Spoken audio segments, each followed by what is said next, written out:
السلام علیکم رحمۃ اللہ، کیسے ہیں آپ؟ امید کرتی ہوں آپ خیریت سے ہوں گے۔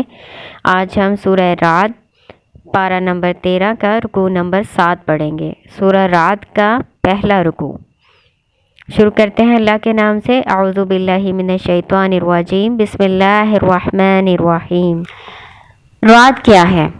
رعد کا ترجمہ تو کرتے ہیں بادلوں کی گرج، ٹھیک ہے، لیکن اصل میں ترمذی کی حدیث کے مطابق ایک فرشتے کا نام رعد ہے، اس کے ہاتھ میں ایک کوڑا ہے جس کا نام برق ہے، وہ اس سے بادلوں کو ہانکتا ہے اور جہاں اللہ کا حکم ہوتا ہے وہ لے جاتا ہے۔ بسم اللہ الرحمن الرحیم۔ الف لام میم را، تلک آیات الکتاب والذی انزل الیک من ربک الحق ولکن اکثر الناس لا یؤمنون۔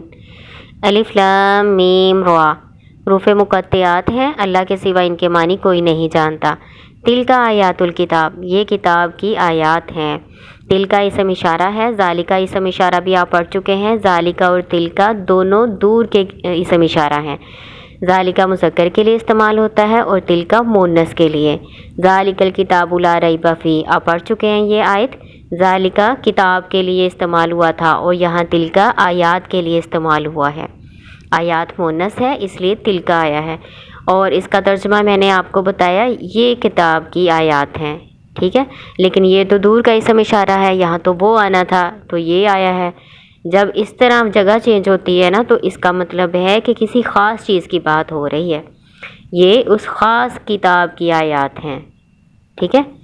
والذی انزل الیک من ربک الحق، اور وہ جو نازل کیا گیا آپ کی طرف آپ کے رب کی طرف سے وہ حق ہے۔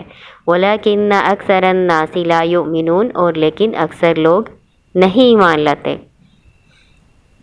اللہ الذی رفع السماوات بغیر عمد ترونها ثم استوى علی العرش، اللہ وہ ذات جس نے بلند کیا آسمانوں کو، بغیر عمد بغیر ستونوں کے، ترونہا تم دیکھتے ہو اس کو، ثم استوى علی العرش پھر وہ بلند ہوا عرش پر۔ اللہ وہ ذات جس نے رفع بلند کیا سماوات آسمانوں کو، سماوات جمع ہے اور مؤنث کا صیغہ استعمال ہوا ہے۔ بغیر عمدن، بغیری با جو ہے یہ زائدہ لگا ہوا ہے اور غیری حرف استثناء ہے، جیسے اللہ حرف استثناء ہوتا ہے نا جس کا مطلب سوائے یا مگر اس طرح کرتے ہیں، تو غیری بھی حرف استثناء ہی ہے۔ ان دونوں میں فرق یہ ہے کہ اللہ کے ساتھ تو کبھی زبر اور کبھی پیش آتا ہے نا، لیکن غیرہ کے ساتھ ہمیشہ زیر ہی آتا ہے۔ ترونہا تم اس کو دیکھتے ہو، یعنی اللہ تعالیٰ کہہ رہے ہیں اپنی قدرت کی نشانیاں اللہ تعالیٰ بیان کر رہے ہیں۔ آگے ساری اب اللہ تعالیٰ کی قدرت کی نشانیاں ہی پڑھیں گے، ان میں سے اللہ تعالیٰ پہلی نشانی اپنی بتا رہے ہیں کہ اللہ تعالیٰ نے آسمانوں کو بغیر ستونوں کو پیدا کیا۔ 7 آسمان بالکل سیدھے ایک دوسرے کے اوپر طبق کی صورت میں موجود ہیں اور بغیر ستونوں کے کھڑے ہیں، اتنے بڑے اجسام، اس میں اللہ تعالیٰ کی قدرت کی کتنی بڑی نشانی ہے۔ وسخر الشمس، اور اس نے مسخر کیا سورج کو، والقمر اور چاند کو، کل یجری ہر ایک چل رہا ہے، لأجل مسمی ایک مقررہ وقت کے لیے، یدبر الامر وہ تدبیر کرتا ہے کام کی، یفصل الآیات وہ تفصیل سے بیان کرتا ہے آیات، لعلکم تاکہ تم بلقاء ربکم توقنون اپنے رب کی ملاقات کا یقین کرو۔ یہ بھی اللہ تعالیٰ کی قدرت کی نشانیاں کہ اللہ تعالیٰ عرش پر بلند ہوئے۔ اللہ تعالیٰ کے عرش کی کیفیت میں ہم نہیں جائیں گے کیونکہ اس کی کیفیت اللہ کے سوا کوئی نہیں جانتا، وہ علم الغیب میں سے ہے۔ استوا کا مطلب سیدھا ہونا، سیدھے ہو کے بیٹھنا، متمکن، استقرار پکڑنا، اس کا مطلب متوجہ ہونا بھی آتا ہے، لیکن یہاں پہ متمکن ہونے کے معنی میں آئے گا کہ اللہ تعالیٰ نے استقرار پکڑا، اللہ تعالیٰ متمکن ہوئے عرش پر، اور اللہ تعالیٰ نے سورج کو مسخر کیا۔ سورج اور چاند کو مسخر کرنا کیا ہوتا ہے؟ مسخر مطلب کنٹرول، اللہ تعالیٰ نے ان کا ایسا کنٹرول اللہ تعالیٰ نے ان کو کیا ہوا ہے کہ ہر کوئی اللہ تعالیٰ کے مقرر کیے ہوئے راستے پہ چلتا ہے، کوئی بھی 1 منٹ بھی آگے پیچھے ادھر ادھر نہیں ہو سکتا۔ یہ اللہ تعالیٰ کی ایک تدبیر ہے، اللہ تعالیٰ نے ان کا ایک اندازہ مقرر کر دیا ہے اور وہ اپنی اسی مقدار پہ اپنی اسی روٹین کے مطابق کام کر رہے ہیں۔ اسی لیے تو کیلنڈر وجود میں آ جاتے ہیں، ہم کیلنڈر بنا لیتے ہیں، شمسی بھی بناتے ہیں اور قمری بھی بناتے ہیں، اسی لیے یہاں پہ سورج اور چاند کا ذکر کیا ہے اللہ تعالیٰ نے۔ پھر اللہ تعالیٰ کہہ رہے ہیں یہ نشانیاں تمہیں اس لیے تفصیل سے بتائی جا رہی ہیں تاکہ تم اپنے رب کی ملاقات کا یقین کر لو۔ وَهُوَ الَّذِي مَدَّ الْأَرْضَ وَجَعَلَ فِيهَا رَوَاسِيَ وَأَنْهَارًا، وَهُوَ الَّذِي وہ ذات جس نے مدّا پھیلایا ارض زمین کو، وجعل اور بنائے فیہا اس میں رواسیہ پہاڑ، وانہارا اور نہریں۔ رواسیہ اور نہارا دونوں ہی جمع کے صیغے ہیں، یعنی رواسیہ بہت سے پہاڑ اور انہار بہت سی نہریں۔ وَمِن كُلِّ الثَّمَرَاتِ جَعَلَ فِيهَا زَوْجَيْنِ اثْنَيْنِ اور پھلوں میں سے بنائے اس نے دو دو قسم کے جوڑے۔ یغشی اللیل النہار وہ ڈھانپ دیتا ہے رات کو دن پر۔ ان بے شک فی ذلک لآیات لقوم یتفکرون یقیناً نشانیاں ہیں قوم کے لیے وہ جو غور و فکر کرتے ہیں۔ اس آیت میں بھی اللہ تعالیٰ اپنی قدرت کی نشانیاں بیان کر رہے ہیں کہ اللہ تعالیٰ نے زمین کو پھیلا کر وسیع کر دیا اور سب لوگوں کے لیے اس کو پورا کر دیا۔ اتنی مخلوقات پیدا ہو رہی ہے اور قیامت تک ہوتی رہے گی، لیکن زمین تنگ نہیں پڑتی۔ زمین نے اپنے اندر زندہ کو اور مردہ کو دونوں کو سمیٹا ہوا ہے۔ پھر اللہ تعالیٰ کہہ رہے ہیں کہ پہاڑوں کو ہم نے اس میں رکھ دیا، یعنی اللہ تعالیٰ نے پہاڑوں کو میخوں کی طرح گاڑ دیا، تو زمین اب ہل نہیں سکتی، نہیں تو کثرت سے زمین پر زلزلے آتے، جیسے زمین اپنے محور کے گرد بھی گھومتی ہے، سورج کے گرد بھی گھومتی ہے، تو اس کا گھومنا ہمیں محسوس نہیں ہوتا۔ پھر اللہ تعالیٰ اگلی نشانی بیان کر رہے ہیں پھلوں کی۔ اللہ تعالیٰ کہہ رہے ہیں دیکھو پھلوں کی طرف غور کرو کہ اس کو کیسے ہم نے جوڑا جوڑا بنایا۔ جوڑا کیسے ہو سکتا ہے؟ ایک تو نر اور مادہ، یہ آپ جانتے ہی ہیں کہ پھلوں میں پودوں میں اس طرح نر اور مادہ ہوتے ہیں۔ کھجور کے بارے میں تو مشہور ہے، کھجور کچھ نر ہوتے ہیں کچھ مادہ ہوتے ہیں۔ جو کھجوریں ہوتی ہیں مادہ، ان میں کوئی نر کھجور بھی لگانا پڑتا ہے تو پھر ان میں پھل آتا ہے۔ اگر آپ کو یہ نہیں پتا تو ہمارے علاقے میں نا بوڑ کا درخت ہوتا ہے، ایک بوڑ ہوتا ہے اور ایک بوڑی ہوتی ہے۔ جو بوڑ کا درخت ہوتا ہے نا وہ نر درخت ہوتا ہے اور اس کے داڑھی داڑھی لٹکی ہوتی ہے، تو آپ نے کہیں دیکھا ہوگا، مشاہدہ کیا ہوگا۔ جو بوڑی ہوتی ہے نا اس کے نہیں ہوتی اس طرح کی داڑھی۔ مطلب ہمارے علاقے میں بھی یہ چیز دیکھنے میں آتی ہے کہ پودوں میں الگ الگ نر اور مادہ بھی ہوتے ہیں۔ پھر جب ہم چھوٹے تھے تو چھوٹی کلاسوں میں پڑھا کرتے تھے پھول کے حصوں کے بارے میں، ہے نا، تو ایک جو پھول ہوتا ہے پودے کا اس کے اندر بھی کچھ نر حصے اور کچھ مادہ حصے ہوتے ہیں، تو یہ جوڑے سے مراد نر اور مادہ ہیں۔ اور اس کے علاوہ جوڑا اور بھی طرح کا ہو سکتا ہے، جیسے کوئی میٹھا، کوئی کھٹا، کوئی گرم تاثیر رکھنے والا، کوئی ٹھنڈی تاثیر رکھنے والا، ہے نا۔ اس طرح کی اللہ تعالیٰ نے متضاد قسم کی قسمیں پیدا کر دی ہیں تمام پھلوں اور پودوں میں۔ پھر اللہ تعالیٰ کہہ رہے ہیں پھر اللہ تعالیٰ رات کو دن پر ڈھانپ بھی دیتا ہے، چھپا دیتا ہے۔ یکشی کا مطلب اس طرح سے ڈھانپ دینا کسی چیز کو کہ اندر سے کوئی چیز نظر نہ آئے، اس کے اندر چھپ جائے، تو اللہ تعالیٰ رات کو دن کے اوپر طاری کر دیتا ہے، چھپا دیتا ہے، ڈھانپ دیتا ہے۔ آپ کو پتہ ہے رات تاریک ہوتی ہے تو ظاہر ہے جب رات آتی ہے تو ہر چیز پوشیدہ ہو جاتی ہے۔ اللہ تعالیٰ یہ ساری باتیں بتا کے کہہ رہے ہیں کہ ان ساری چیزوں میں نا اللہ تعالیٰ کے لیے اللہ تعالیٰ کی نشانیاں ہیں، اللہ کی قدرت کی نشانیاں ہیں اس قوم کے لیے وہ جو غور و فکر کرتے ہیں نا، کیونکہ جو غور و فکر ہی نہیں کرتے ان کو تو کوئی نشانی نہیں نظر آتی۔ جیسے کافر تھے وہ تو آپ صلی اللہ علیہ وسلم سے نشانیاں مانگتے تھے کہ ہمیں دکھاؤ، کوئی معجزے دکھاؤ، حالانکہ اللہ تعالیٰ کی قدرت کی نشانیاں تو ان کے آس پاس ہی موجود تھیں۔ اور اس طرح کی آسان ان لوگوں کے مشاہدے میں، روزمرہ مشاہدے میں آنے والی اللہ تعالیٰ نشانیاں بتا رہے ہیں کہ روزمرہ کی زندگی میں ہم ان چیزوں کا مشاہدہ کرتے ہیں، دیکھتے ہیں ان چیزوں کو۔ وَفِي الْأَرْضِ قِطَعٌ مُتَجَاوِرَاتٌ وَجَنَّاتٌ مِّنْ أَعْنَابٍ وَزَرْعٌ وَنَخِيلٌ صِنْوَانٌ وَغَيْرُ صِنْوَانٍ يُسْقَىٰ بِمَاءٍ وَاحِدٍ۔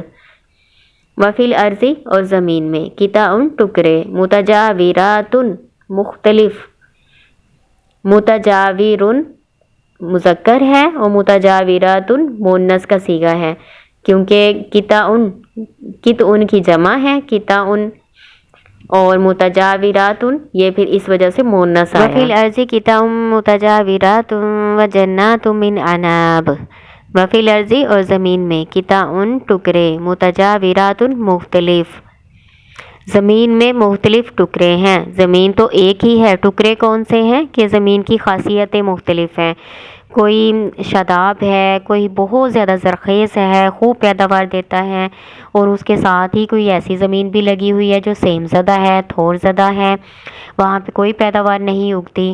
تو یہ ساری زمین ایک ہی طرح کی ملی ہوئی ہے ایک دوسرے کے ساتھ، لیکن ان کی خاصیتیں مختلف ہیں۔ قطع کی جمع ہے، ٹھیک ہے، زمین کے مختلف حصے۔ متجاورات یہ مونس کا صیغہ ہے، کیونکہ قطع جمع ہے نا، تو جمع کے لیے مونس کا صیغہ لا سکتے ہیں۔ وجنات من عناب وزرع ونخیل، جنات باغات، جنت کی جمع جنات ہے، من عناب انگوروں کے، وزرع اور کھیتیاں، ونخیل اور کھجوریں، سنوان وغیر سنوان، سنوان بہت ساری شاخوں والے، اور غیر سنوان بغیر بہت سی شاخوں والے۔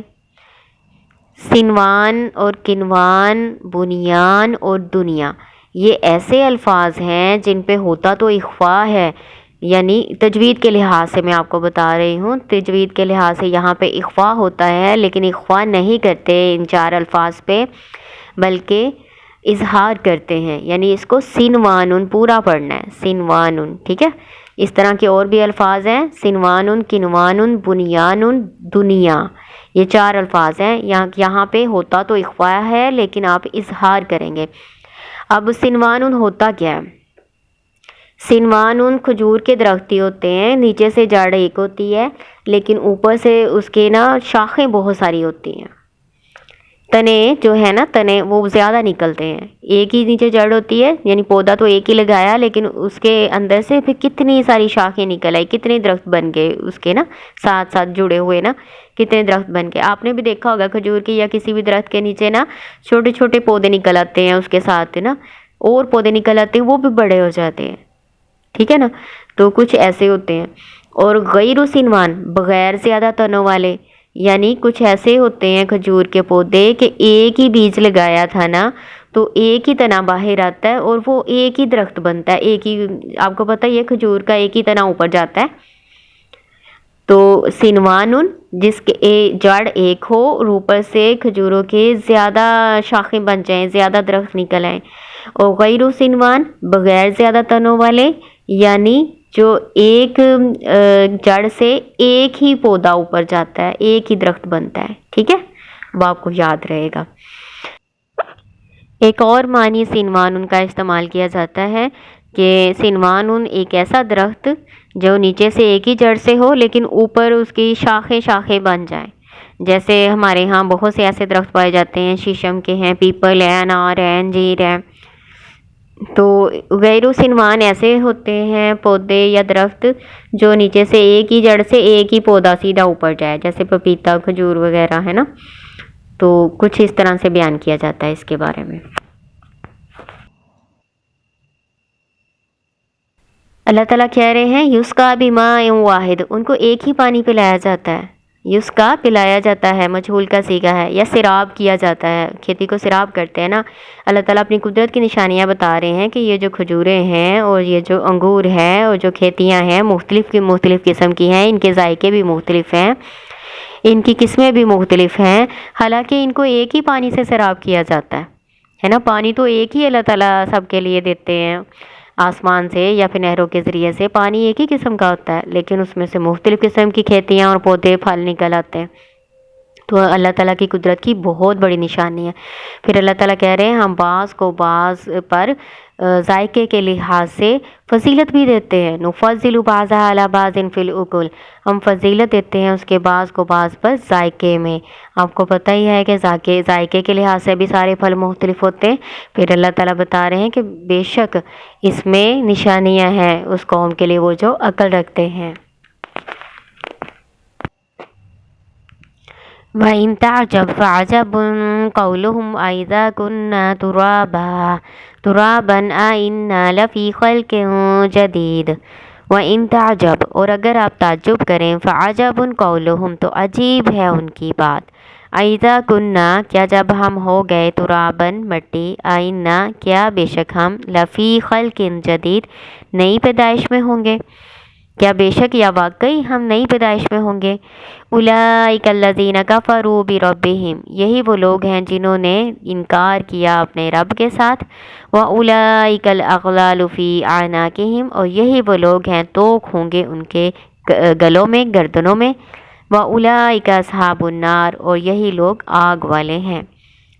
اللہ تعالیٰ کہہ رہے ہیں کہ اگر تعجب کی بات ہے نا، تو تعجب کی بات تو یہ ہے کہ یہ آخرت کو جھٹلاتے ہیں۔ پیچھے اللہ تعالیٰ نے اپنی قدرت کی کتنی ساری نشانیاں بتائیں، اتنی ساری قدرت کی نشانیاں بتا کر تو اللہ تعالیٰ پھر آخرت کے بارے میں بتا رہے ہیں کہ جو کافر لوگ ہیں وہ اللہ تعالیٰ کا انکار کرتے ہیں اور اس بات پر تعجب کا اظہار کرتے ہیں کہ انسان مرنے کے بعد، مٹی میں مل جانے کے بعد کیسے دوبارہ جی اٹھے گا۔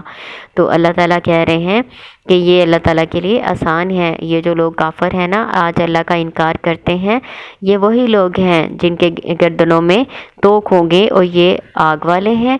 ہم فیہا خالدون، وہ اس میں ہمیشہ رہیں گے۔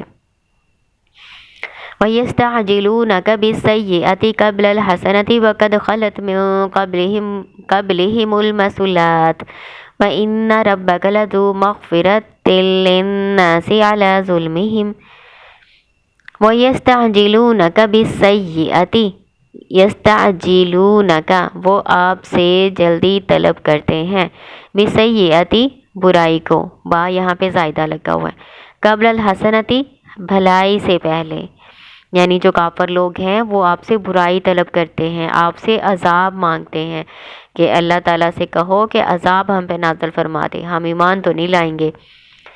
تو اچھائی سے پہلے اللہ سے برائی مانگتے ہیں، یعنی اللہ تعالیٰ سے بجائے اس کے کہ اللہ تعالیٰ سے ہدایت طلب کرتے یا اس بات کا انتظار کرتے، نبی صلی اللہ علیہ وسلم کے تعلیمات پر غور و فکر کرتے کہ کیا پتہ اللہ تعالیٰ ان کو ہدایت دے ہی دیتا، بجائے اس کے کہ ہدایت کا انتظار کرتے، ہدایت طلب کرتے، اس کے لیے کوشش کرتے، وہ اللہ سے عذاب طلب کر رہے ہیں۔